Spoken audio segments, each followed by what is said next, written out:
சேலம் மாவட்டம் சங்ககிரியில் nutrition centre நடத்தி வந்தவர் மர்மமான முறையில் வெட்டுக்காயங்களுடன் கொலை செய்யப்பட்டது குறித்து மாவட்ட காவல் கண்காணிப்பாளர் கௌதம் கோயல் தலைமையிலான போலீசார் விசாரணை மேற்கொண்டுள்ளனர். கூடுதல் தகவல்களை தருகிறார் எமது செய்தியாளர் ஆதி நாராயணன். ஆதி நாராயணன், வணக்கம். விவரங்கள் என்ன? வணக்கம்.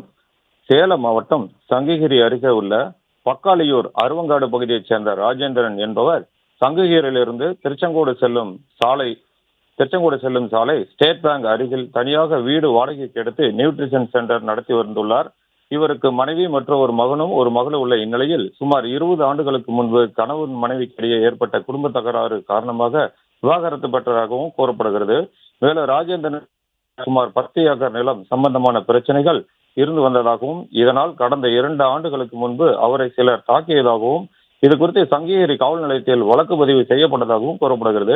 மேலும் ராஜேந்திரன் குடியிருந்த வீட்டில் தினந்தோறும் உடல் எடையை குறைக்கும் வகையில் நியூட்ரிஷன் சாப்பிடுவதற்கு சிலர் வந்து சொல்வதாகவும் வழக்கம் போல் இன்று காலை நியூட்ரிஷன் சென்டருக்கு பழனிமால் என்ற பெண்மணி வந்து பார்த்தபோது உடல் முழுவதும் பலத்த வெட்டு காயங்களுடன் ராஜேந்திரன் சடலமாக கிடப்பதை கண்டு அதிர்ச்சி அடைந்து சங்ககிரி காவல்துறையினருக்கு தகவல் கொடுத்துள்ளார்.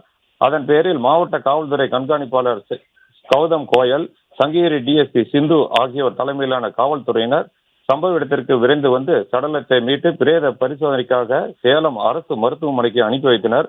மேலும் மோப்பநாய், லில்லி மற்றும் கைரேகை நிபுணர்களை வரவழைத்தும் அருகில் உள்ள கண்காணிப்பு கேமராக்களை ஆய்வு செய்தும் ராஜேந்திரனின் மர்ம கொலை சம்பவம் குறித்து தீவிர விசாரணை மேற்கொண்டு வருகின்றனர். பிளே ஸ்டோர் மற்றும் ஆப் ஸ்டோரில் இருந்து பாலிமர் செயலியை QR கோடு மூலம் பதிவிறக்கம் செய்யுங்கள். செய்திகளை உடனுக்குடன் பெறுங்கள்.